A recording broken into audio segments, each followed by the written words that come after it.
இந்த சரீரத்துல நான் பலமுள்ளவனா இருக்கிறதுக்கு பவர். இமோஷனலா எப்போதும் சந்தோஷமா இருப்பேன். அதனாலதான் பவுல் சொல்றாரு, சந்தோஷமா இருங்கள், மீண்டும் சொல்கிறேன் சந்தோஷமா இருங்கள். எங்க இருந்து சொல்றாரு? ஜெயில இருந்து சொல்றாரு. ஏன் அங்க உள்ள இருந்து சொல்றாரு? உள்ள பவர் இருக்குது. நான் சொல்றேன், இயேசுவின் நாமத்தினால உங்களுக்கு பவர் இறங்கட்டும், அந்த பவர் செயல்படட்டும், உள்ளுக்குள்ள இருக்கிற பவர் ஆக்டிவேட் ஆகட்டும். இந்த காலை வேளையில அது ஆக்டிவேட் ஆகுது. 1 பேதுரு 1:23 அழிவுள்ள வித்தினாலே அல்ல, என்றென்றைக்கும் நிற்கிறதும் ஜீவனுள்ளதுமான தேவ வசனமாகிய அழிவில்லாத வித்தினாலே மறுபடியும் ஜெனிப்பிக்கப்பட்டிருக்கிறீர்களே. எப்படி நாம மறுபடி பிறந்திருக்கிறோம் என்கிற காரியத்தை குறித்து நம்ம பார்த்து இருக்கிறோம். நம்ம சாதாரண ஏதோ ஒரு மிருகம் மாதிரி ஒரு பிறவி கிடையாது. நிறைய நேரங்களில் பிறவிலே, இந்த மிருக பிறவிலே ஒரு ஹை கிளாஸ் பிறவி அப்படின்ற மாதிரி பேசுகிறாங்க. மனுஷன் ஒன்றும் பெரிய இதெல்லாம் இல்லைங்க, அந்த மிருகத்தை விட கொஞ்சம் ஒரு ஹை கிளாஸ், அவ்வளோதான், வேற ஒன்றும் கிடையாது. அதால் பேச முடியாது, ஆனால் அதுவும் கூட பேசும். சில டைமு இமோஷன்ஸ்லாம் காட்டும், நம்ம கூட சேர்ந்து இந்த நாயெல்லாம் அழுவும், திரிக்கும். அது மாதிரி தான் நம்மளும் அப்படின்றாங்க. எல்லா மிருகங்களையும் பிறவிகளையும் சிருஷ்டிகளையும் தேவன் வார்த்தையினால உருவாக்குறார். ஆனா மனுஷனை உருவாக்கும் போது மட்டும் என்ன பண்றாருன்னா, மண்ணுனால அவனுடைய ஷேப்பெல்லாம் ஃபார்ம் பண்ணி, நம்முடைய அவயவங்கள் எல்லாவற்றையும் கரெக்டா அதே மாதிரி ஷேப் பண்ணி, அப்புறம் அவருடைய சுவாசத்தையே என்ன பண்றாருன்னா ஊதுறாரு. அப்புறம் தான் அவன் உயிரை பெறான். அப்போ நம்மளை யார் உண்டாக்கியிருக்கா? தேவனுடைய கைரேகை நம்ம மேல பதிக்கப்பட்டிருக்கிறது. அவர் கையினால நம்மளை உருவாக்கியிருக்கார். அதனால அந்த சரீரம் கூட ஒரு கீழ்பட்ட ஒரு நிலை கிடையாது. நிறைய நேரத்தில் இந்த ஆவி ஆத்மா சரீரம் சொல்லும் போது, ஆவிதான் நீங்க, அதான் நிஜம் அப்படின்லாம் சொல்லும் போது, இந்த சரீரம் ஒன்றும் கிடையாது அப்படின்னு நம்ம சொல்ல வர்றதே கிடையாது. ஆவி ஆத்மா சரீரம் மூன்றுமே ஒரு விலையேறப்பெற்றது. அதனாலதான் கிறிஸ்துவுக்குள்ள மரித்த ஒவ்வொருவரும் இயேசு வரும்போது அவர்கள் முதலாவது எழுந்திருக்கிறார்கள். அதை கூட ஆண்டவர் விடுறது கிடையாது. இந்த உலக வாழ்க்கையே பார்த்தீங்கன்னா ஒரு முக்கியம் இல்லை என்று சில மதங்கள் போதிக்குது. நிறைய பேர் கிறிஸ்தவங்க கூட அதை நம்ப ஆரம்பிச்சிடுறாங்க. எப்படி இருந்தா தாங்க இங்க கஷ்டமா இருக்கும், ஆமா அப்படிதான், ஐயோ ஒரே கஷ்டமா இருக்குது, எல்லாம் நம்ம செத்து மோட்சம் போனோம்னா எல்லாம் சரியாயிரும் அப்படின்றது மோசமான உலகம். ஐயோ என்ன மாதிரி கடுப்பா இருக்குது. அதனாலதான் என்ன பண்றாங்கன்னா, நம்ம செத்து போயிடலாம் அப்படின்னு என்ன நினைக்கிறாங்கன்னா, செத்து போனா எல்லாம் சரியாயிரும். உங்களுக்கு என்ன தெரியலன்னா, இயேசு கிட்ட போனா திருப்பி அவருக்கு வரும்போது திருப்பி அவரு கூட இங்கதான் வரணும், பூமி தான் வரணும். திருப்பி 1000 வருஷம் அரசாட்சி இருக்குது, அங்க அப்பயும் இங்கதான் பூமி தான். அப்புறம் புதிய வானம் புதிய பூமி, அப்பயும் இங்கதான். ஏன் ஆண்டவர் அந்த மாதிரி வச்சிருக்கிறாருன்னா, இந்த பூமியை உண்டாக்குனதே நம்ம அப்பா தான். யாருக்காக உண்டாக்குனாரு? நம்மளுக்காக உண்டாக்குனாரு. அவர் இருக்கிறதுக்கு பரலோகத்தை ரெடி பண்ணி அதே மாதிரி ஒரு ரெப்ளிகாவை இங்க பூமியில உண்டாக்கி நம்மளை இங்க வச்சார். பாவத்து நிமித்தமா இந்த உலகம் கொஞ்சம் டிஸ்டர்ப் ஆயிடுச்சு. அதனாலதான் இயேசு சீஷர்களுக்கு ஜெபத்தை சொல்லி தரும்போது சொல்றாரு, பரலோகத்தில் உம்முடைய சித்தம் செய்யப்படுவது போல பூமியிலும் உம்முடைய சித்தம் செய்யப்படுவதாக. என்ன அர்த்தம்னா, பரலோகம் இருக்கிற மாதிரியே இந்த பூமி மாறட்டும். அப்ப நம்ம எல்லாம் வேலையை இறங்கிடணும். எந்த வேலையில இறங்கணும்? சரியில்லாததெல்லாம் சரியாக்குறது. எல்லாரும் என்னன்னா, சரியா இல்லை, அது இல்லை, இது இல்லை, அப்படி இருக்குது, மோசமா இருக்குது, குடும்பம் இப்படி இருக்குது, வேலை அப்படி இருக்குது, அது சரியில்லை, இது சரியில்லைன்னா சொல்லுவாங்க. அதை சரி பண்றதுக்கு தான் நீங்களே இருக்கீங்க. இப்போ சில நேரங்களில் பார்த்தீங்கன்னா, இந்த ரிப்பேர் கடைக்கெல்லாம் போனீங்கன்னா சிலர் ரொம்ப நல்லா ரிப்பேர் பண்ணுவாங்க. ஏதோ ஒரு பொருள் ரிப்பேர் ஆயிடுச்சு, பைக்கே ரிப்பேர் ஆயிடுச்சுன்னு வச்சுக்கோங்களேன், இல்லை ஏதோ ஒரு எலக்ட்ரானிக் பொருள், மிக்சி கிரைண்டர் ஏதோ ரிப்பேர் ஆயிடுச்சுன்னா ரொம்ப நேர்த்தியாக பண்ணுறவங்களாம் இருக்காங்க. நீங்கள் ரிப்பேர் என்ன ஃபால்ட்டுன்னு சொன்னீங்கனாலே கண்டுபிடிச்சிருவாங்க. இல்லை பார்த்து கழட்டினோடனே சொல்லிடுவாங்க, நீட்டாக சரி பண்ணி பக்கா கொடுத்துருவாங்க. சிலர் இருக்காங்க பாருங்களேன், இதெல்லாம் எதுக்கு தான் அவங்க மெக்கானிக்காக இருக்காங்கன்னே தெரியாது. அது சரியில்லை, இது சரியில்லை, அது ஓட மாட்டேது, இது சரியில்லை, அதுக்கு தானே நீ இருக்க. பேர் என்னது? மெக்கானிக்கு. அதை சரி பண்ணுறது நம்ம வேலை, அதான உன் தொழில். இல்லை அது ஓட மாட்டேது, இது சரியாக இருக்க மாட்டேது, சும்மா புலம்புறது, இது இப்படி தான், இந்த மிஷினே ஓடாது, இதெல்லாம் வேலைக்கு ஆகாது.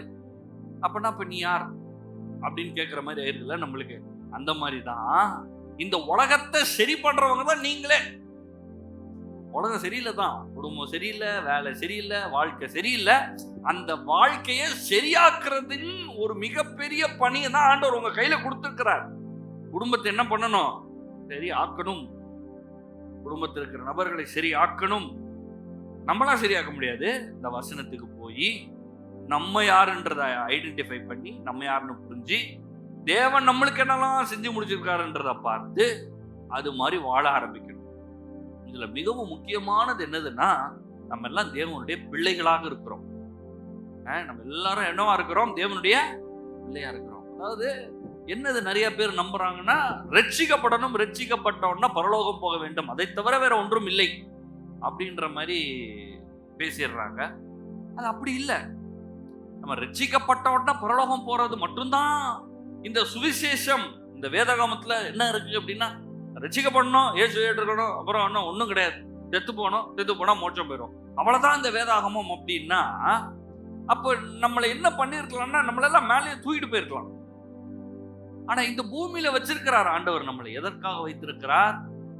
நம்மை பிள்ளையாக மாற்றி நம் மூலமாக இன்னும் பல பிள்ளைகளை இந்த ராஜ்யத்துல கொண்டு வர்றது. நீங்க எல்லாம் பிள்ளைகளா இன்னைக்கு வந்திருக்கீங்க. பிள்ளையா இருக்குது, ஆனா அது பிள்ளைன்னு தெரியாம இருக்கு வெளியே. நீங்க பிள்ளையா உள்ள வந்து உட்கார்ந்துருக்கீங்க, பிள்ளைனே தெரியாம வெளியே நிறைய பிள்ளைகள் இருக்குது. அந்த பிள்ளைய உள்ள எப்படி உள்ள கொண்டு வர்றது? நம்ம பிள்ளை மாதிரி நடந்துக்கணும். உள்ள இருக்கிற பிள்ளைக்கும் பிள்ளைன்னு தெரியல, வெளியே இருக்கிற பிள்ளைக்கும் பிள்ளைன்னு தெரியல. ஏசு ஒரு உண்மை சொன்னா பாருங்க. 2 குமாரர்கள், கெட்ட குமாரன்னு ஒரு கதை சொல்றோம்ல. ஒருத்தன் வந்து அவனுக்கும் புரியல, போயிட்டான். அப்பாவுடைய அன்பு புரியல, எதுவும் புரியல. கடைசியில பண்ணி தின்ற தவிடு கிடைக்காத போதுதான் அப்பா வீட்டுல எல்லாம் இருக்குதுன்றது தெரியுது. ஆனா வீட்டுல ஒரு அண்ணன் இருக்கிறான். ஆக்சுவலா அவன் தான் கெட்ட குமாரனா இருக்குன்னு நினைக்கிறேன். அவரு என்னன்னு சொல்றாரு, இப்ப தம்பிக்கு வந்து பிரியாணி ரெடி ஆயிட்டு இருக்கு, மட்டன் ரெடி ஆயிட்டு இருக்குது. ரெடி ஆயிட்டு இருக்கும் போது பாட்டுலாம் போடுறாங்க, டான்ஸ் எல்லாம் ஆடிட்டு இருக்காங்க. என்னன்னா தம்பி வந்திருக்கிறான் அப்படின்னு சொல்லிட்டு கோவிச்சுக்கிட்டாப்ல. கோவிச்சுக்கிட்டு என்ன சொல்றாரு, எனக்கு நீ ஒரு பிரியாணி வாங்கி கொடுத்தியா? இத்தனை நாள் நான் வேலை பார்த்தேனே, எனக்கு நீ ஒரு பிரியாணி போட்டு கொடுத்தியா? அவன் எங்கெங்கயோ சுத்திட்டு வந்தான், அவனுக்கு போய் பிரியாணி செய்றேன், டான்ஸ் போடுறேன். அப்பா சொல்றாரு, ஏன்பா என்கிட்ட இருக்கிறது எல்லாமே ஒன்று தானே, நீ பிரியாணி கடையை நடத்தலாமே, எல்லா ஆடு மாடு கழுது எல்லாம் இருக்குது, எத்தனை ஆடு வேணா அடிச்சிருக்கலாமே, நீ ஏன் அடிக்கல? என்னன்னா பிள்ளைனே தெரியல, ஓனர்ஷிப் மென்டாலிட்டி இல்ல, புத்திர சுவிகாரன்னே தெரியல, வாரிசுன்னு ஐடியாவே இல்லை. இந்த வசனத்துல பாத்தீங்கன்னா, நம்ம அடுத்தது நான் வாசிக்க போறேன். கலாத்தியர்ல 3:26 இருந்து வாசித்தீங்கன்னா, கலாத்தியர் 3:26, நீங்கள் எல்லாரும் கிறிஸ்து இயேசுவை பற்றும் விசுவாசத்தினால் தேவனுடைய புத்திரராய் இருக்கிறீர்களே. அதாவது பிள்ளைகள் தான் வேதத்துல அநேக வார்த்தைகள் பயன்படுத்தப்படுகிறது. பிள்ளை, அதுக்கப்புறம் புத்திரன் அப்படின்ற ஒரு வார்த்தை பயன்படுத்தப்படுது, சுதந்திரவாளி அப்படின்ற அந்த வார்த்தை பயன்படுத்தப்படுகிறது. அதுக்கப்புறம் அதுதான் வந்து நம்ம என்ன சொல்லலாம், வாரிசு அப்படின்னு நம்ம சொல்லலாம். இது என்னன்னா ஒரு ஸ்டேஜ் மாறுது. நம்ம பிள்ளை தான், ஆனா ஒரு 5 வயசு பிள்ளைக்கு டக்குன்னு கார் சாவியை கொடுத்து போய் விளையாண்டு வான்னு நம்ம கொடுக்க போறது கிடையாது. அதுக்குன்னு ஒரு வயசு வரணும், மெச்சூரிட்டி வரணும், லைசன்ஸ் எல்லாம் வாங்கணும். ஆனா சொந்தம் தான், அவன் கார் மாதிரி தான் அது. உங்க வீட்டுல இருக்கிற கார் யாருக்கு? அவனுக்கும் சொந்தம் தான். ஆனா நீங்க என்ன பண்றது கிடையாது, அவன் எடுத்து ஓட்டுறது விடுறது கிடையாது. ஏன்னா அவன் அந்த அடல்ட்ஹுட் ஸ்டேஜுக்கு வரல. அப்ப தேவனுடைய வாக்குத்தத்தங்கள் எல்லாம் நம்மளுக்கு சொந்தமா இருக்கிறது. அதை சுதந்திரிப்பதற்கு நாம் புத்திரனாய் மாற வேண்டும். எனக்கு தான் சொந்தம், நான் தான் ஓனர், ரைட்ஃபுல் ஓனர். ஆனா நான் வந்து குழந்தை போல நடந்து கொண்டிருந்தேன்னு வச்சுக்கோங்களேன், எனக்கு வந்து இந்த தேவனுடைய ராஜ்யத்திற்கு அநேக காரியங்களை அனுபவிக்க முடியாது. அதனாலதான் இங்க போட்டிருக்குது 27, கலாத்தியர் 3:27, கிறிஸ்துவுக்குள்ளாக ஞானஸ்தானம் பெற்றவர்கள் எத்தனை பேரோ அத்தனை பேரும் கிறிஸ்துவை தரித்து கொண்டீர்களே. எல்லாரும் 29 பாத்தீங்கன்னா, கிறிஸ்துவினுடையவர்களானால் ஆபிரகாமின் சந்ததியராயும் வாக்குத்தத்தின்படியே சுதந்திரருமாய் இருக்கிறீர்கள். ஹேர், அப்பாவுடைய சொத்துக்கு பிள்ளை சொந்தக்காரனா மாறிடுறான். சுதந்திரவாளியா மாறிடுறான். எப்படி, என்ன பண்ணா? உங்க பிள்ளை இப்ப பாருங்க, நீங்க தான் வேலைக்கு போய் சம்பாதிச்சு கஷ்டப்பட்டு அப்படிப்பட்டு இப்படிப்பட்டு எல்லா பிரயாசப்பட்டு வீடு கட்டிருக்கீங்க. ஆனா அந்த வீட்டுல யாரும் வாழ்ந்துட்டு இருக்கிறா? உங்க பிள்ளை ஜாலியா வாழ்ந்துட்டு. உங்களுக்கு அப்புறம் அது யாருக்கு சொந்தம்? அவனுக்கு தான் சொந்தம். அதுக்கு அவன் என்ன பண்ணான்? ஒண்ணுமே பண்ணல. என்ன பண்ணான்? பிறந்துட்டான். பிறக்கிறத தவிர அவன் ஏதாவது பண்ணான்னா? அப்புறம் வாழ்ந்து வரும்போது பல சேட்டைகள் பண்றாப்ல. அதை தவிர அதுவும் சிறப்பா பண்றது கிடையாது. ஆனா நீங்க என்ன பண்றீங்க? எல்லா சொத்தையும் சுதந்திரமாக அவனுக்கு கொடுக்குறீங்க. ஏன்? பிறந்துட்டான். இது மாதிரி தேவனுடைய ராஜ்யத்துல நான் பிறந்திருக்கிறேன், புத்திரன் ஆயிட்டனா எல்லாவற்றிற்கும் சொந்தக்காரனாய் மாறி விடுகிறேன். வாரிசு, நான் தான் வாரிசு. எங்க அப்பாக்கு யார் வாரிசு? நான் தான் வாரிசு. முதல் வாரிசு இயேசு. அதுக்கடுத்து துணை வாரிசாக இருப்பது யாரு? நான் தான். அது கூட இயேசு ஏன் வாரிசு ஆகினார்னா, இந்த பாவமான இந்த உலகத்துல மனிதன் எல்லாவற்றையும் இழந்து போயிருந்தான். இயேசு இந்த மனித சார்பாக, மனித குலத்தின் சார்பாக, நம்ம எல்லாரும் சார்பாகவும் அவர் போய் நான் தான் வாரிசு, நான் தான் சுதந்திரவாளி, எல்லாவற்றையும் நான் எடுத்துக்குவேன் அப்படின்னு சொல்லி சொந்தம் பாராட்டி கொண்டாரு. யாரு? இயேசு. உரிமை பாராட்டி கொண்டார், எடுத்துக்கொண்டார். எதற்காக? எனக்காகவே. நான் இதெல்லாவற்றையும் அனுபவிக்கும்படியாக அவர் என்ன பண்ணாரு? ஆனார். அதனாலதான் கலாத்தியர் 4:1, கலாத்தியர் 4:1 பாத்தீங்கன்னா, இப்ப நான் சொன்னது அப்படியே இருக்கு. சுதந்திரவாளி ஆனவன், சொத்துக்காரன், வாரிசு. அவன் எல்லாவற்றிற்கும் எஜமானா இருந்தும் சிறு பிள்ளையாய் இருக்கும் காலம் அளவும் அவனுக்கும் அடிமையானவனுக்கும் வித்தியாசம் இல்லை. வேலைக்காரனுக்கும் வீட்டில் இருக்கிற குழந்தைக்கும் வித்தியாசமே இல்லை. ஆனா தகப்பன் குறித்த காலம் வரைக்கும் அவன் காரியக்காரருக்கும் வீட்டு விசாரணைக்காரனுக்கும் கீழ்பட்டிருக்கிறான். நாமும் சிறு பிள்ளைகளாய் இருந்த காலத்தில் இவ்வுலகத்தின் வழிபாடுகளுக்கு அடிமைப்பட்டவர்களாய் இருந்தோம். நாம் புத்திர சுவிகாரத்தை அடையும்படி நியாய பிரமாணத்திற்கு கீழ்பட்டவர்களை மீட்டுக் கொள்ளத்தக்கதாக காலம் நிறைவேறின போது ஸ்ரீனிடத்திலும் பிறந்தவரும் நியாய பிரமாணத்தில் கீழானவருமாகிய தம்முடைய குமாரனை தேவன் அனுப்பினார். அதாவது வாக்கு தத்தங்களை தீர்க்கதரிசி வச்சு சொல்றார். எப்படி அப்பா நேசிக்கிறாரு, பிதா நேசிக்கிறாரு, இந்த மக்களை நேசிக்கிறார், காப்பாற்ற விரும்புகிறார், ஆசீர்வதிக்க விரும்புகிறார், நன்மை செய்ய விரும்புகிறார்னு திரும்பி திரும்பி திரும்பி திரும்பி பல முறை சொல்றார். வேலைக்காரங்கன்னு வச்சுக்கோமே, ஊழியக்காரங்களை தீர்க்கதரிசியில அநேகர் சொல்லிக்கிட்டே இருக்காங்க. கடைசியா ஊழியக்காரங்க தீர்க்கதரிசி எல்லாம் இல்ல, தம்முடைய குமாரனே அனுப்பிச்சிட்டார். அனுப்பிச்சு என்ன சொல்றாரு? நான் உன்மேல் மிகவும் பிரியமா இருக்கிறேன். அதனாலதான் இயேசு ஞானஸ்தானம் எடுக்கும் போது வானம் திறக்கப்பட்டு ஒரு சத்தம் உண்டாகிறது. இவர் என்னுடைய நேசகுமாரன், இவர் மேல் பிரியமா இருக்கிறேன். எதுக்கு அந்த சத்தம்? இயேசுவுக்கு தெரியாதா? இல்ல பிதாவுக்கு பிதா சொல்லி புரிய வைக்கிறாரா? இயேசுவுக்கும் தெரியும், பிதாவுக்கும் தெரியும் அவங்க யாரு. இயேசு சொல்றாரு, பிதாவை கண்டவன் என்னை கண்டான்னு சொல்றாரு. இயேசு சொல்றாரு, பிதாவும் நானும் ஒன்றாக இருக்கிறோம்ன்றாரு. இயேசு ஜெபம் பண்ணும்போது சொல்றாரு, பிதாவே நீர் எனக்கு இந்த ஜெபத்திற்கு பதில் கொடுத்தபடினாலும் உமக்கு நன்றின்னு சொல்றாரு. சொல்றாரு, இதை கூட நான் ஏன் சொல்றேன்னா, இங்க சுத்தி இருக்கிறவங்களுக்காக தான் சொல்றேன், இல்லாட்டி எனக்கே தெரியும்ன்றாரு. அந்த அளவுக்கு ஒன்றா இருக்கிறாங்க. அப்ப ஏன் அந்த சத்தம் வருதுன்னா, எனக்காக வந்துச்சு அந்த சவுண்ட், உங்களுக்காக வந்துச்சு. நம்ம சொல்றோம், நம்மளை இந்த உலகத்துல பார்க்க யாரும் இல்லை. நிறைய நேரத்துல அந்த அடல்ட்ஹுட் ஸ்டேஜ்ல இந்த எண்ணங்கள் நிறைய வந்துருது. அதாவது அடல்ட்னா, அதாவது ஒரு முதிர்ந்த ஒரு நிலைமையில இருக்கிற மனிதர்களுக்கு, நம்மளுக்கு யாரும் இல்லை. சின்ன பிள்ளைங்களுக்கு அந்த அளவுக்கு அந்த அந்த இதெல்லாம் கிடையாது. சின்ன பிள்ளைங்களுக்கு அத்தை, மாமா, சித்தப்பா, பெரியப்பா, தாத்தா, பாட்டி அப்படி நிறைய பேர் இருக்கிறாங்க பாருங்க. அப்படின்னா எல்லாம் வந்துடும். என்ன சவுண்ட் வருது அப்படி. அவங்க அப்படி யாரும் வரலன்னா ஒரு அழுகை ஒன்று போட்டுருவாங்க. ஒரு அழுகை போட்டாங்க, என்ன அழுகு சவுண்ட் வருது அப்படின்னு எல்லாம் அப்படியே ஊரே கூடிடும் பாருங்களா. அதெல்லாம் ஃபைன். ஆனா நீங்களாம் அந்த மாதிரிலாம் சவுண்டு போட முடியாது. நீங்க என்னதான் சவுண்டு போட்டாலும் யாரும் பக்கத்துல வரவும் மாட்டாங்க. மேபி ஒரு வாட்டி 2 வாட்டி வருவாங்க, அதுக்கப்புறம் வர மாட்டாங்க. சும்மா சவுண்ட் விட்டுட்டு இருக்கிறேன் அப்படின்னு. அதனால உங்களுக்கு என்னன்னா, ஒரு லோன்லினஸ், அதாவது ஒரு தனிமைப்படுத்தப்படுகிறது. நம்மளுக்காக என்ன பெருசா யாரும் இல்லை. குடும்பத்துல கூட என்னன்னா அந்த எண்ணம் வந்துருது, என்ன நம்மளுக்கு யாரும் இல்லையே, என்ன போய் என்ன பெருசா யாரும் இல்லை, நம்மளை கேட்கறதுக்கு யாரும் இல்லை, நம்ம சொல்றதுக்கும் யாரும் இல்லை அப்படின்ற எண்ணம்லாம் வந்துருது. அதை தீர்ப்பதற்காக தான் அன்றைக்கு மனித சார்பாக வந்த இயேசு, வானமே திறந்து ஒரு சவுண்ட் வருது, இவர் என்னுடைய நேசகுமாரன், இவரில் பிரியமா இருக்கிறார். இன்றைக்கு நான் சொல்றேன், அந்த வசனத்தை எடுத்து அது உங்களுக்காக கூறப்பட்டது என்றதை வாசிங்க. ஏன்னா அது உங்களுக்காகவே கூறப்பட்டது. நம்ம வருவோம், 2000 வருஷத்துக்கு அப்புறம் நம்ம பிறப்போம். பிறந்து நம்ம தனிமையில யாரும் இல்லை நினைக்கும் போது பிதாவானுடைய சத்தத்தை நீங்கள் கேட்க வேண்டும். என்ன சத்தம்? உன்மேல் நான் பிரியமா இருக்கிறேன், உன்மேல் அன்பாக இருக்கிறேன்.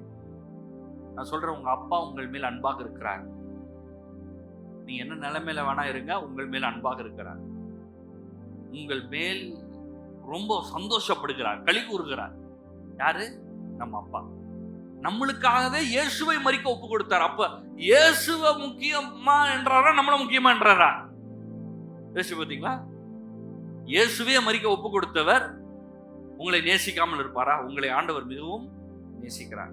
அப்போ இந்த இப்படி நம்ம ஆலயத்துக்கு வர்றது, நீங்க வீட்டுல ஜெபம் பண்றது, இதெல்லாமே ஒரு கம்யூனியன், ஒரு ஃபெல்லோஷிப், ஒரு ரிலேஷன்ஷிப். இது மதம் கிடையாது. நம்ம கும்பிட்டுட்டு போக வரல, அதுதான் மத்த மதம். இது மதம் இல்லை, இது உறவு, அப்பாவோட இருக்கிற உறவு. உங்க எல்லாருக்கும் நான் அதை தான் சொல்றேன். ஞாயிற்றுக்கிழமை ஆயிடுச்சு, 8 மணி ஆயிடுச்சு, போய் சர்ச்சுக்கு போய் பார்த்துட்டு வந்துருவோம், போயிட்டு வந்துருவோம், இந்த வாரமாக போயிட்டு வந்துருவோம், உள்ள போயிட்டு வருவோம். அப்படி இல்லை, உறவு. இது ஒரு ரிலேஷன்ஷிப். வீட்டில் இல்லை கணவன் மனைவி பிள்ளைகள் உறவுல நம்ம அதை யோசிக்கிறது கிடையாது. சரி நைட் ஆயிடுச்சு, வீட்டுக்கு போய் கண்ணை காட்டு வந்துருவோம், தலையை காட்டு வருவோம்னா வரோம். அதுதான் நம்ம வீடு.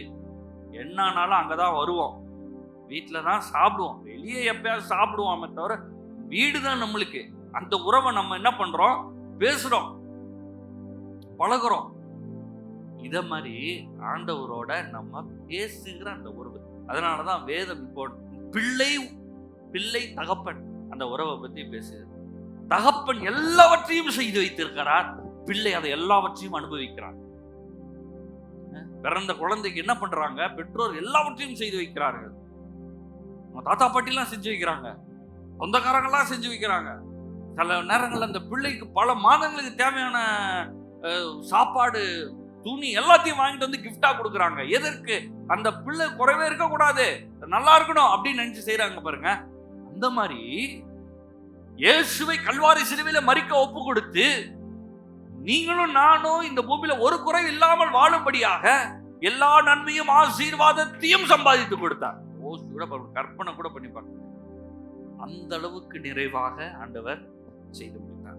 சரி, அதாவது ஒரு டிரான்சிஷன் மாதிரி அடுத்தடுத்த லெவல்ல இந்த வசனங்கள் இப்போ சில வாரங்களை அதை பார்த்துட்டு இருக்கோம். ஒவ்வொரு முறை பார்த்த அந்த வசனங்கள் எல்லாவற்றையும் நீங்க பார்த்தீர்கள் என்றால் அடுத்தடுத்த லெவலுக்கு போகும். அதை நான் ஒவ்வொன்றா சொல்றேன் பாருங்க. யோவான் 1:12, அவருடைய நாமத்தின் மேல் விசுவாசம் உள்ளவர்களாய் அவரை ஏற்றுக்கொண்டவர்கள் எத்தனை பேர்களோ அத்தனை பேர்களும் தேவனுடைய பிள்ளைகள் ஆகும்படி அவர்களுக்கு அதிகாரம் கொடுத்தார். யாரெல்லாம் அவரை ஏற்றுக்கொள்கிறாங்களோ அவங்க எல்லாருமே தேவனை ஏற்றுக்கொள்ளும்படியாக அவர்களுக்கு அதிகாரம் கொடுத்தார். எப்படி பிள்ளையாக ஆகிறோம்? தேவனுடைய வார்த்தையினாலே, தேவனுடைய வித்தினாலே, கடவுளாலேயே, தேவனாலேயே, இயேசுவாலேயே நாம் பிறக்கிறோம். நம்ம எல்லாரும் பிறந்திருக்கோம். இன்னைக்கு எப்படி பிறந்திருக்கிறோம்? ஃபர்ஸ்ட் பிறந்தது அம்மா அப்பா பிறந்தது, அம்மா வயிற்றுல பிறந்தது. அது இயற்கையா மாமிசமா ரத்தமா பிறந்தது. அடுத்து பிறந்தது 2வது மறுபிறப்பு, அது வார்த்தையினால பிறந்தது, தேவனுடைய வார்த்தையினாலே பிறந்தது, தேவனாலே பிறந்தது. அதனாலதான் நம்ம எல்லாரும் குட்டி தேவர்கள் மாதிரி இந்த பூமியில இருக்கிறோம், தேவனாகவே இருக்கிறோம். உள்ள பார்த்தா தேவன். இப்ப வெளியே பார்த்தா உங்களுக்கு கருப்பு சட்டை, வெள்ளை சட்டை, சிவப்பு சட்டை எல்லாம் போட்டு உட்காந்துருக்கீங்க. ஆனா உங்களுக்கு உள்ள போய் பார்த்தா யார் இருக்கா? உள்ள தேவன் இருக்காரு, உள்ள தேவனா இருக்கிறார், இயேசு இருக்கிறார் உள்ள. நீங்க தேவனாகவே இந்த பூமியில இருக்கிறீர்கள். இப்போ இது வந்ததுனால இப்ப நீங்க எல்லாம் என்ன ஆயிட்டீங்க? தேவனுடைய பிள்ளைகள் ஆயிட்டீர்கள். அதான் ஃபர்ஸ்ட். அப்படியே டிரான்சிஷன் அடுத்து ஆகுது பாருங்க. அடுத்து என்ன ஆகுது? ரோமர் 8:14, அதுதான் அடுத்து வாசிச்சோம். மேலும் எவர்கள் தேவனுடைய ஆவியினால் நடத்தப்படுகிறார்களோ அவர்கள் தேவனுடைய புத்திரராய் இருக்கிறார்கள். ஃபர்ஸ்ட் எப்படி பிறக்கிறோம்? தேவனுடைய வித்தினாலே தேவனாலவே பிறந்துட்டோம். அடுத்து என்ன ஆகிறோம்? வளருகிறோம். எப்படி வளருகிறோம்? தேவனாலே நடத்தப்படுகிறோம். தேவனுடைய வார்த்தையினால நடத்தப்படுகிறோம். தேவனுடைய ஆவியினால நடத்தப்படுகிறோம். அப்ப என்ன ஆகுது? தேவனுடைய புத்திரராய் மாறி வருகிறோம். ஒரு அடல்ட்ஹுட் ஸ்டேஜுக்கு வரோம். சுதந்திரவாளி எல்லாத்தையும் எடுக்கிறதுக்கு ஒரு தயார் நிலையில் இருக்கிறோம். இப்போ ரோமர் 8:19 போனீங்கன்னா, மேலும் தேவனுடைய புத்திரர் வெளிப்படுவதற்கு சிருஷ்டியானது மிகுந்த ஆவலோட காத்து கொண்டிருக்கிறது. இப்போ முழு உலகமும் காத்து கொண்டிருக்கிறது. எதற்காக? நீங்கள் சுதந்திரிக்கிறவர்களாய் ஆகும்படியாக. ஃபர்ஸ்ட் பிள்ளை ஆயிட்டீங்க. எப்படி பிள்ளை ஆனீங்க? தேவனுடைய வார்த்தையினால, தேவனாலேயே பிறந்தாச்சு. ரெண்டாவது, இப்ப நீங்க ஒரு புத்திரனா மாறணும். அடுத்த ஸ்டேஜுக்கு போகணும். இன்னும் அழுதுகிட்டு, இன்னும் நம்மளுக்கு அது இல்ல, நம்ம என்ன பண்றதுன்னு தெரியல, நம்மளுக்கு யாரும் இல்ல, அப்படிலாம் பார்த்துட்டு இருக்க கூடாது. தேவனுடைய அன்பை பெற்றுக்கொள்ளுங்கள். தேவனுடைய ஆவியினால நடத்தப்படுங்கள். வார்த்தையினாலே நடத்தப்படுங்கள். புத்திரன் என்கிற ஸ்தானத்துக்கு வாங்க. இப்ப புத்திரன்ற ஸ்தானத்துக்கு வந்தீங்கன்னா, இந்த முழு உலகமே, சிருஷ்டிகளுமே, தேவ தூதர்களுமே எல்லாரும் காத்துட்டு இருக்காங்க. எதற்கு? தேவன் உங்களுக்கு வைத்திருக்கிற எல்லாவற்றையும் சுதந்திரிக்கிறவர்களா. அதான் தேர்டு. அடுத்து பிள்ளை, புத்திரன், அதுக்கப்புறம் அடுத்து என்ன ஆகணும்? சுதந்திரவாளியாக வேண்டும். இப்போ இதுல இருந்து இன்னொரு அடுத்த நிலைமை நான் சொல்றேன். 2 பேதுரு 1ஆம் அதிகாரம், 2 பேதுரு 1ஆம் அதிகாரம் 1ஆம் வசனம். இந்த வசனம் ஆரம்பிக்கும் போதே ஒரு லெவல் ஆரம்பிக்குது. பாத்தீங்கன்னா, நம்முடைய தேவனும் இரட்சகருமாய் இருக்கிற இயேசு கிறிஸ்துவினுடைய நீதியால் எங்களைப் போல் அருமையான விசுவாசத்தை பெற்றவர்களுக்கு இயேசு கிறிஸ்துவின் ஊழியக்காரனும் அப்போஸ்தலனுமாகிய சீமோன் பேதுரு எழுதுகிறதாவது.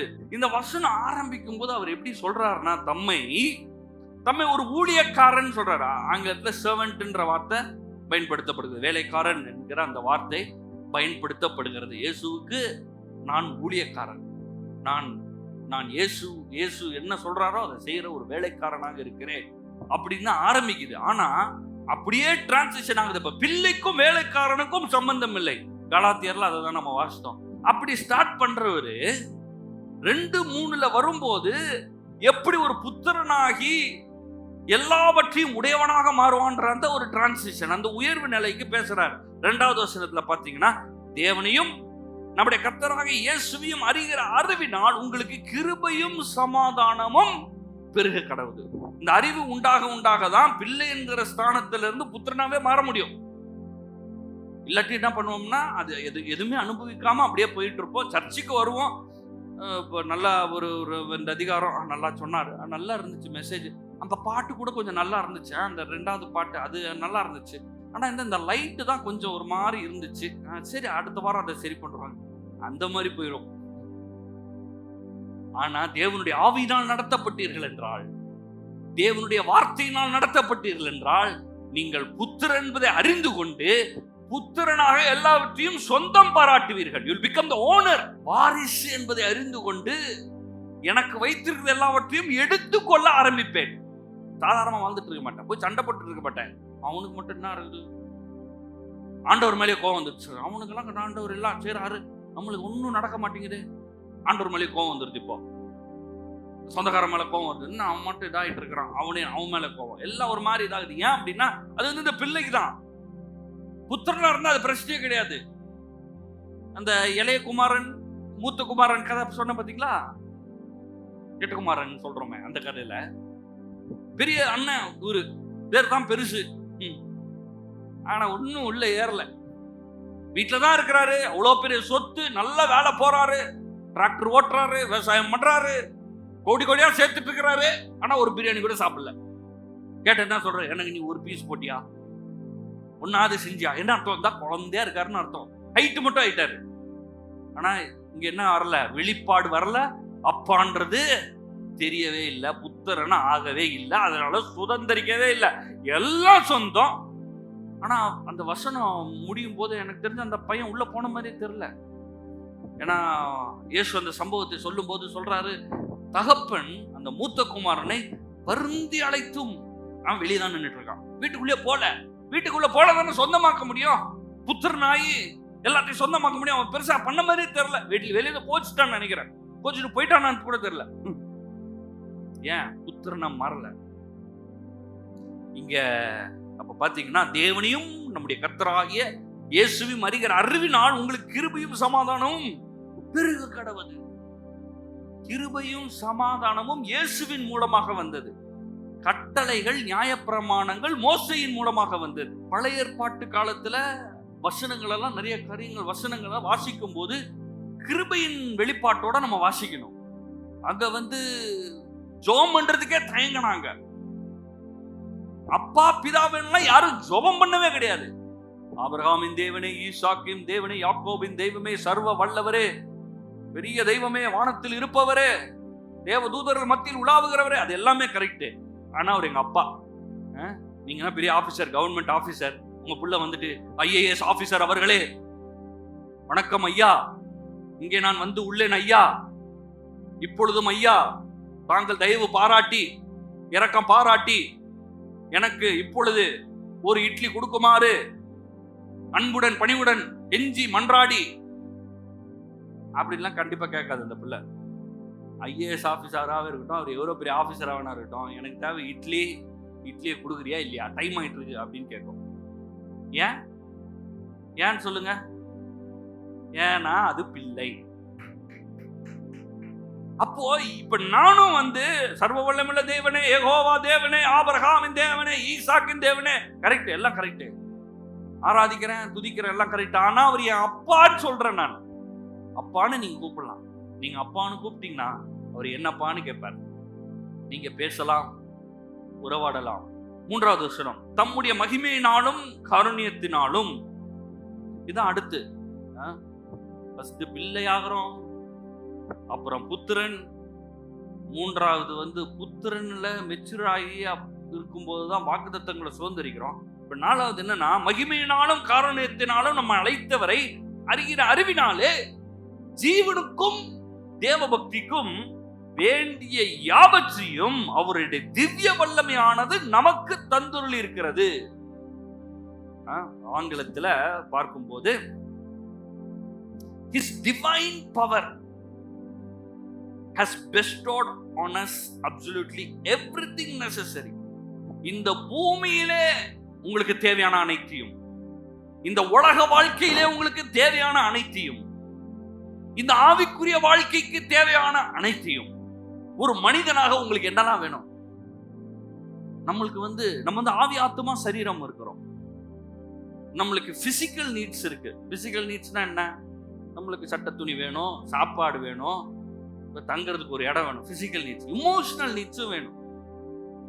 பொழுதானைக்கும் உங்களை யாராவது திட்டிக்கிட்டே இருக்கிறாங்க, கத்திக்கிட்டே இருக்கிறாங்க, உங்களை வெறுப்பேத்திக்கிட்டே இருக்கிறாங்கன்னா உங்களுக்கு என்ன தேவைப்படுது? யாராவது ஒருத்தர் சந்தோஷமா சிரிச்சு பேசுறவங்க தேவைப்படுது இல்ல? இமோஷனல் நீட் இருக்குது. அப்புறம் ஸ்பிரிச்சுவல் நீடும் இருக்குது, ஆவிக்குரியது. இது மூன்றையும் அனைத்தையும் தேவன் உங்களுக்கு தந்திருக்கிறார். அதுதான் போட்டிருக்கு, His divine power. அவருடைய திவ்ய வல்லமையானது உங்களுக்கு தேவையான அனைத்தையும் உங்களுக்கு உள்ளே கொடுத்திருக்கிறார். எதுவுமே கொடுக்காம இல்ல. 4வது என்னன்னா, நான் என்னத்தை அறிஞ்சுக்கணும்னா, நான் புத்திரனா இருக்கேன், எனக்கு இல்லாதது ஒண்ணு கிடையவே கிடையாது. நான் ஏதோ ஒன்ன தேடி ஏங்கி கதறி இல்ல, அது இல்லவே இல்ல, நான் இப்போ உழைச்சி அதை எப்படியாவது பெற்றுக்கொள்ளணும்ன்றது இல்ல. அது எந்துதான் அதை நான் எடுக்க போறேன். அதாவது எப்படி ஆயிரும்னா, இப்ப காசை சம்பாதிக்கணும்ன்ற ஒரு நிலை இருக்கு பார்த்தீங்களா? அதாவது 1ஆம் தேதியில இருந்து 31ஆம் தேதி வரைக்கும் அவன் வேலை பார்த்ததுக்கு அப்புறம் அவன் என்ன பண்றான்? சம்பளத்தை போடுறான். நடுவில் லீவ் போட்டோன்னா கட் பண்ணிடுறான், லேட்டா வந்தா கட் பண்ணிடுறான், சரியா வேலை செய்யலன்னா அதுக்கும் கட் பண்றான். இவ்வளவு வேலையும் பண்றான் அவன். அதனால பயப்பட வேண்டியதா இருக்குது. போடுவானா போட மாட்டானா, எப்போ போடுவான், 7 மணிக்கு போடுறானா 8 மணிக்கு போடுறான், இதெல்லாம் பார்க்க வேண்டியதா இருக்குது. ஆனா உங்க அக்கௌண்ட்ல இருக்கிற காசு நீங்க எடுக்கிறதுக்கு என்ன யோசிப்பீங்க? போனோமா எடுத்தோமா வந்துட்டே இருப்போம். இது வேற இப்ப நிறைய வந்துருச்சு. பேங்க்ல போய் எடுக்கலாம், செக் போடலாம், ஏடிஎம் கார்டை வச்சு எடுக்கலாம், ஸ்கேன் பண்ணி பே பண்ணலாம், எல்லாமே இருக்குது, நம்ம கையில இருக்குது. எவ்வளவு எளிதா நம்ம என்ன பண்ண முடியுது, கொடுக்க முடியுது. ஏன்? அது இது யாரு? ஒருவேளை உங்க அப்பா சொத்தா கூட இருக்கலாம், அது கோடிக்கணக்கான காசு இருக்கலாம் உங்க அக்கௌண்ட்ல. இதை நீங்க எப்படி அனுபவிப்பீங்க? அதுக்கும் நீங்க வேலை சம்பாதிச்சு ஒன்ன எடுக்கிறீங்க பாருங்க, அதுக்கும் ரொம்ப பெரிய டிஃபரன்ஸ் இருக்கு. சம்பாதிச்சு வேலை செஞ்சதுக்கு அப்புறம் அவன் கொடுக்குறான். ஆனா இது எளிதா உங்களுக்கு இருக்கிறத தானே செலவு பண்றீங்க. அதுதான் இங்க போட்டிருக்குது. மகிமையினாலும் காருண்யத்தினாலும் நம்ம அழைத்தவரை அறிகிற அறிவினாலே. அவர் யாருன்னு தெரியுதா உங்களுக்கு? இன்னைக்கு நம்ம எல்லாம் ஆலயத்துக்கு வந்திருக்கிறோம். உங்களுக்கு நான் ஒண்ணு சொல்றேன், உங்க அப்பாங்க, உங்க அப்பா இந்த பூமியில உங்களுக்கு இயற்கையான இருக்கிற தேவை, சரீர தேவை, ஒரு வீடா இருக்கலாம், துணியா இருக்கலாம், செருப்பா இருக்கலாம், இல்ல லைட் ஃபேனா இருக்கலாம், இந்த பூமியில இருக்கிற எந்த தேவையா இருந்தாலும், இல்ல இமோஷனல் நீடா இருக்கலாம். எல்லாரும் நம்மளை சந்தோஷப்படுத்த முடியாது. ஒரு நாள் 2 நாள் ஜோக் காட்டுவாங்க உங்களுக்கு. டெய்லி உங்களுக்கு ஜோக் காட்டு போவாங்களா? அதெல்லாம் காட்ட முடியாது. நீங்களும் பெரிய சிரிப்பு சேனல்லாம் டெய்லி உட்காந்து பார்த்தா கூட அந்த சிரிப்பு சேனல் பார்க்கற வரைக்கும் தான் சிரிப்பு இருக்கும். அந்த சிரிப்பு சேனல் ஆஃப் பண்ணதுக்கு அப்புறம் சிரிப்பாவே இருக்காது, பிரச்சனை எல்லாம் ஞாபகம் வந்துடும். ஆனா அந்த நேரங்கள்ல தான் ஆண்டவர் உங்களுக்கு நிறைவேற்ற இருக்கிறார். அதனாலதான் சொல்றேன், physical need, emotional need and spiritual need. ஆவிக்குரிய தேவை, சந்தோஷம், சமாதானம், நிம்மதி, அதுக்கும் சரீர பிரகாரமான தேவை, அதுக்கும் எல்லாவற்றிற்கும் தேவையான வல்லமை எங்க வச்சிருக்காரு? உங்களுக்குள்ளே வைத்திருக்கிறார். His divine power has bestowed on us. ஆங்கிலத்துல மொழிபெயர்ப்புல ரொம்ப அருமையான வார்த்தைகள் பயன்படுத்துறாங்க. Everything necessary. Everything necessary. உங்கள் வாழ்க்கையிலே என்னெல்லாம் தேவை வருதோ அந்த எல்லா தேவைக்கும் தேவைப்படுகிற அந்த பவர் எங்க இருக்குது? பாருங்க, நம்ம தமிழ்நாடு மின்சார வாரியத்துக்கு எலக்ட்ரிசிட்டி வருது. இப்ப எப்படி இதெல்லாம் ஓடுது? யார் கொடுத்தா? தமிழ்நாடு மின்சார வாரியம். தமிழ்நாடு மின்சார வாரியம் சில இடத்துல இருந்து கோல் மூலமா, விண்ட் மில் மூலமா எலக்ட்ரிசிட்டியை ஜெனரேட் பண்ணி வாங்குது. வாங்கி நம்மளுக்கு அதை தருது. அப்புறம் நம்ம அதை பில்லு கட்டுறோம். இதெல்லாம் இயக்கிறதுக்கு ஒரு பவர் வேணும்ல. அந்த பவர் எங்க இருந்து வருது? அங்கிருந்து வருது, அணு இதுல இருந்து வருது. உருவாக்குறாங்க, பவரை உருவாக்குறாங்க. ஆண்டவர் சொல்றாரு, உன் தேவையை சந்திப்பதற்கு ஒரு பவர் வேணும்ல. அதனாலதான் வேதத்துல வசனம் சொல்லுது, I will give you the power to get wealth. ஐஸ்வர்யத்தை சம்பாதிக்கிறதுக்கான பலனை உனக்கு தருவேன். அந்த பலன் தான் பவர். ஆண்டவர் சொல்றாரு, அந்த காசை வர வைக்கிற ஒரு பவரை நான் உனக்கு தரேன். அதாவது பாருங்க, எல்லாம் கவனிக்கிறீங்களா? வானத்துல இருந்து காசு பொட விடுதுன்னு வச்சுக்கோங்களேன். ஆளா நான் சர்ச்செல்லாம் க்ளோஸ் பண்ணிட்டு நான் எங்க மொட்டை மாடிக்கு போயிடுவேன். ஒருவேளை உங்க மொட்டை மாடில வரலன்னா கூட நான் ஒரு 2-3 சாக்கு மூட்டையில பிடிச்சி நான் உங்க வீட்டில் ஹோம் டெலிவரி பண்ணிட்டு இருப்பேன். அப்படியே நான் டெலிவரி பண்ணலன்னா கூட இந்த ஸ்விக்கி இதெல்லாம் இருக்கு பாருங்க, அதுல போட்டு அனுப்பி விட்டுருவேன். ஆனா அது மாதிரி வர்றதே இல்லை. வானத்துல இருந்து வர்றது இல்லை. வரலாம், மேல தேவதூதன் ஏதாவது போடட்டும், அதெல்லாம் நம்புறேன் நானு. ஆனா பொதுவா அப்படி நடக்கிறது இல்லை. என்ன பண்றாரு தெரியுமா? அந்த பணத்தை சம்பாதிக்கிறதுக்கு ஒரு பவர் வேணும்ல, அந்த பவரை உங்களுக்கு கொடுத்துடுறாரு. இது நல்லா இருக்குல்ல? அதாவது மீன் பிடிக்கிறதுக்கு கத்துக்கிறதுக்கும் மீனை பிடிச்சி தர்றதுக்கும் வித்தியாசம் இருக்கு. மீன் பிடிச்சி கொடுத்தா ஒரு 2 மீன் பிடிச்சி கொடுக்கலாம், இல்ல ஒரு 4 மீன் பிடிச்சி தரலாம். ஆனா மீன் பிடிக்கவே கத்து கொடுத்துட்டா, செட்டப் எல்லாம் பண்ணி கொடுத்துட்டா, வாழ்நாள் ஃபுல்லா உட்காந்து மீன் பிடிச்சிட்டு இருக்கலாம். அந்த மாதிரி ஆண்டவர் சொல்றாரு, நான் உனக்கு இந்த பவரை உனக்கு கொடுத்துட்றேன். எதுக்கு பவரு? ஆவிக்குரிய தேவை, இமோஷனலா ஆத்மாக்கு தேவை, சரீரத்துக்கு தேவை, எல்லா தேவையும் சந்திக்கிறதுக்கு உனக்கு ஒரு பவரா உனக்குள்ள வச்சுட்டேன். இத நீ அறிஞ்சுக்கோ அப்படின்னு தான் சொல்றாரு. இதான் அடுத்த அந்த 4th ஸ்டேஜ். பிள்ளை ஆயிட்டோம். பிள்ளை ஆன உடனே முடிஞ்சிச்சா? எல்லாம் ரசிக்கப்பட்டவங்க, ரசிக்கப்பட்ட முடிஞ்சு போயிடுச்சா? எல்லாம் சரி ஆயிடுச்சா? அற்புத விதமாக நிறைய அற்புதங்கள் நடக்குது. சுகம் கிடைக்கிறது, கெட்ட பழக்கங்கள் நீங்குகிறது, மனம் மாறுகிறது, அடிமைத்தனம் நீங்குகிறது. அதெல்லாம் கரெக்டுங்க. புத்திரனா மாறணுமா, சுதந்திரவாளியா மாறணுமா, வாரிசா மாறணுமா, அதெல்லாம் சொந்தமாக்கிறதுக்கு இதெல்லாம் பாருங்க ஏற்றுக்கொள்ள வேண்டும். அந்த ஓனர்ஷிப் மென்டாலிட்டி வரணும். நிறைய நேரத்தில் பாருங்க இந்த பெரிய அந்த ஓனர்ஷிப் மென்டாலிட்டி நம்ம ஆளுங்களுக்கு பெருசா வர்றது கிடையாது. அது என்னங்க, அது நம்மளது கிடையாது, அது என்ன என்ன அப்படின்னு விட்டுருவோம். பெருசா அந்த சுத்தமாக்குறது, நல்லா வச்சுக்கிறது, அதெல்லாம் அது யாரோதுங்க, அது நம்ம என்னங்க பண்ண முடியும்? ஏன்னா அந்த ஓனர்ஷிப் இல்லை. இந்த பூமியவே ஆண்டவர் உங்களுக்கு சொந்தமா கொடுத்திருக்கிறார். சுதந்திரவாளி நீங்க தான். நீங்க தான் ரைட்ஃபுல் ஓனர், நீங்க தான் வாரிசு. இது எல்லாம் அடையிறதுக்கு உங்களுக்கு பவரையும் கொடுத்துட்டார். காசை பத்தி பேசலங்க, நான் பேசுறது அந்த காசை வர வைக்கிறதுக்கு ஒரு பவர் இருக்குல்ல. அதாவது இந்த லைட் ஃபேன் எல்லாம் பேசல, நான் லைட் ஃபேன் எல்லாம் போட்டுடலாம், அது இன்னும் ஒரு பெரிய இதெல்லாம் கிடையாது. எலக்ட்ரிசிட்டியை கொண்டு வர்றதுதான் பெரிய விஷயம், கரெக்டா? இது இந்த லைட் ஃபேன் இந்த அங்க கடைக்கு போனீங்கன்னா கிடைச்சிடும். கரண்ட் கிடைக்குமா? கரண்ட்ல கிடைக்காது. எப்படி கிடைக்கும்? தமிழ்நாடு மின்சார வாரியமே ஒரு இடத்துல இருந்து வாங்குறாங்க. அங்க ஜெனரேட் ஆகிறது ஸ்டாப் ஆயிருச்சுன்னா இங்க எல்லாம் ஆஃப் ஆயிரும். நீங்க பெரிய ஃபேனா போடுங்க, பெரிய லைட்டா போடுங்க, அங்க ஸ்டாப் ஆயிருச்சுன்னா முடிஞ்சது கதை. ஆண்டவர் சொல்றாரு, உனக்கு முடிவே கிடையாது, ஏன்னா அந்த பவரை நானே உனக்கு உள்ள வச்சிட்டேன். என்ன பவர்? ஐஸ்வர்யத்தை சம்பாதிக்க பவர். இந்த சரீரத்துல நான் பலமுள்ளவனா இருக்கிறதுக்கு பவர். இமோஷனலா எப்போதும் சந்தோஷமா இருப்பேன். அதனாலதான் பவுல் சொல்றாரு, சந்தோஷமா இருங்கள், மீண்டும் சொல்லுகிறேன் சந்தோஷமா இருங்கள். எங்க இருந்து சொல்றாரு? ஜெயில இருந்து சொல்றாரு. ஏன் அங்க உள்ள இருந்து சொல்றாரு? உள்ள பவர் இருக்குது. நான் சொல்றேன், இயேசுவின் நாமத்தினால உங்களுக்கு பவர் இறங்கட்டும், அந்த பவர் செயல்படட்டும், உள்ளுக்குள்ள இருக்கிற பவர் ஆக்டிவேட் ஆகட்டும். இந்த காலை வேளையில அது ஆக்டிவேட் ஆகுது. எப்போதும் உங்களை சந்தோஷமா வச்சிருக்கிற பவர், எப்போதும் உங்களை நிம்மதியா வச்சிருக்கிற பவர், இந்த உலகத்துக்கு போய் ஐஸ்வர்யத்தை சம்பாதிக்கிறதுக்கு பவர், சரீரத்தில் எப்போதும் பலனா இருக்கிறதுக்கு பவர், அது உள்ள ஆக்டிவேட் ஆகட்டும். இயேசுவின் நாமத்தால் ஆக்டிவேட் ஆகட்டும். அப்ப அததான் 2 பேதுரு 1:3 சொல்றாங்க. அதான் the fourth stage. 4 விஷயங்கள் சொல்லியிருக்கு. எபிரேயர் 1:2.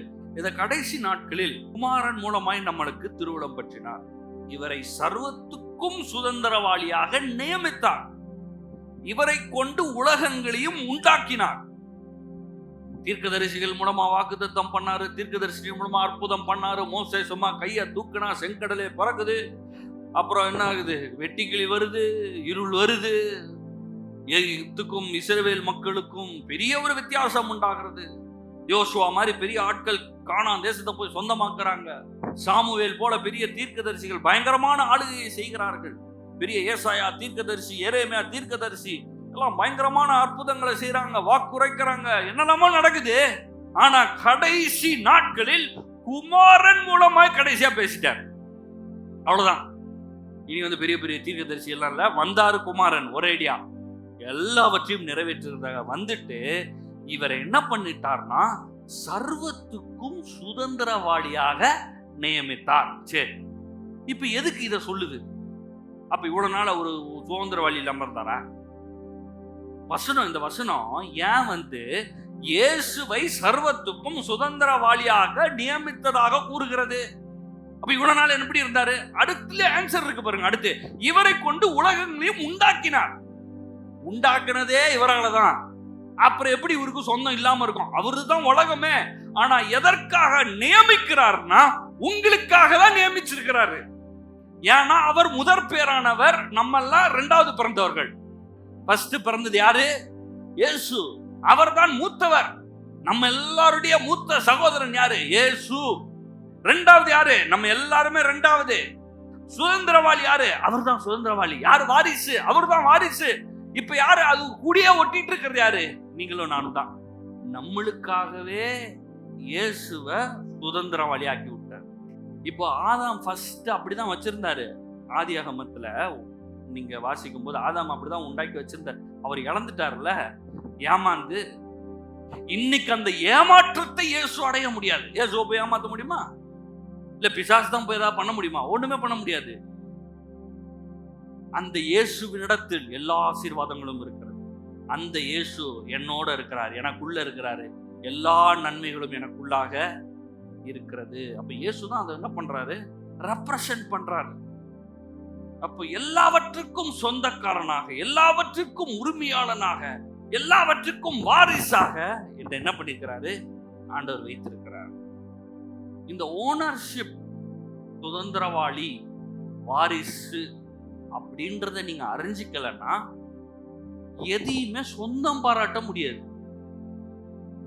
எங்க அப்பாவுக்கு இது சொந்தம், எங்க அப்பாவுடைய சொத்து, அவர் பேர்ல தான் இது இருக்குது, இப்ப நான் அதை எடுக்கிறேன்னு நான் எப்ப போவேன்னா அது எங்க அப்பாவுக்கு சொந்தம், அவருடைய ரைட்ஃபுல் ஓனர் நான் தான் வாரிசு, நான் தான் சுதந்திரவாளின்னு அப்பதான் போவேன்.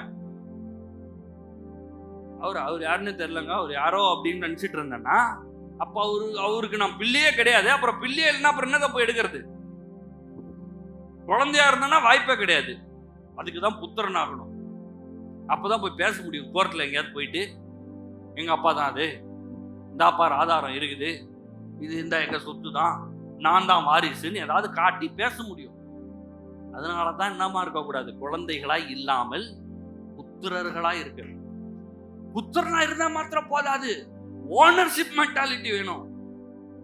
நான் வாரிசு, சுதந்திரவாளி, நான் இப்ப எடுக்க போறேன்.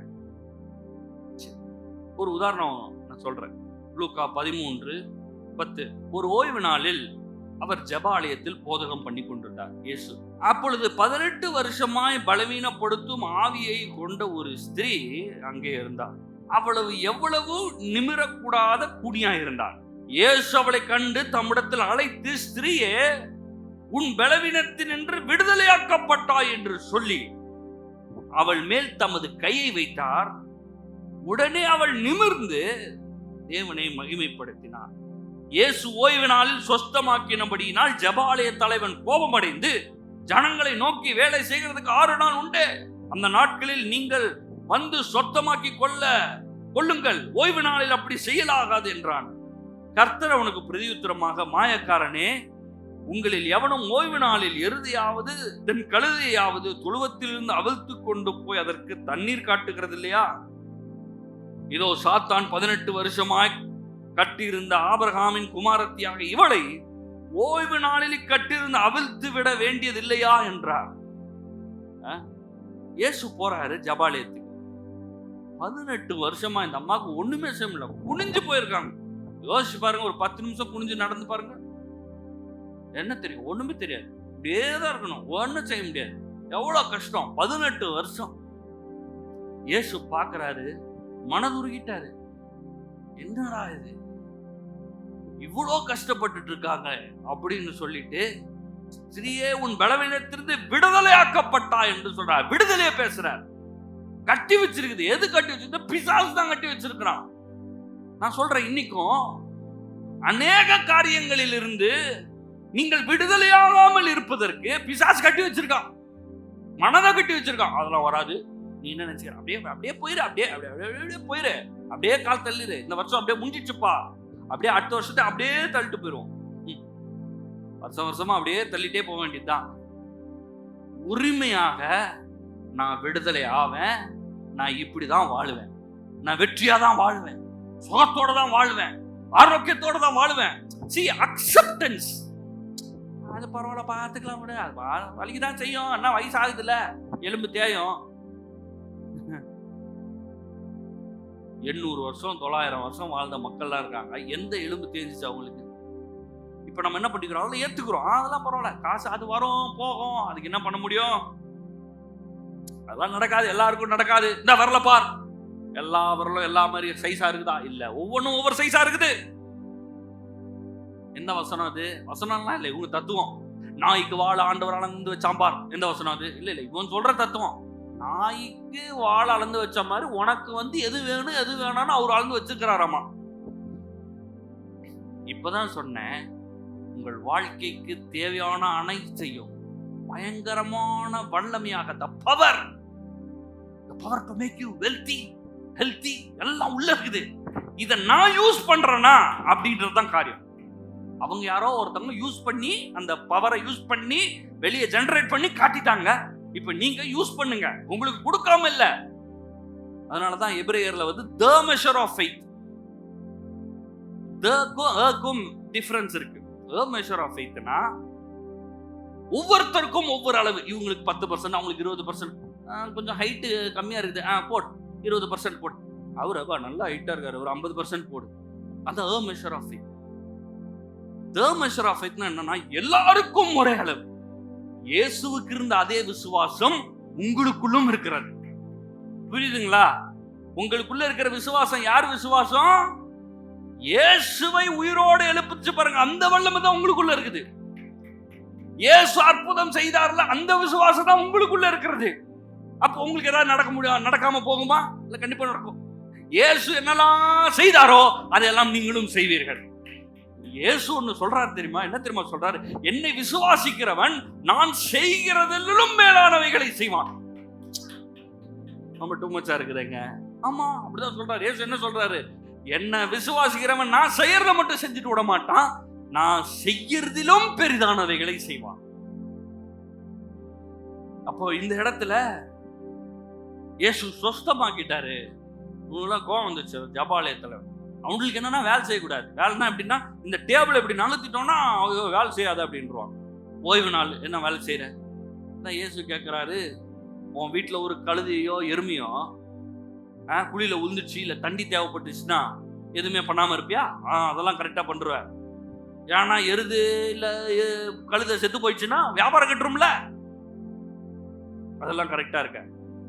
ஆனா ஒரு கஷ்டப்படுகிற ஒரு பெண், அவங்க விடுதலை ஆனது, ஏன்னா நான் சொடக்குன்னு சத்தம் கேட்டுருக்குன்னு நினைக்கிறேன்.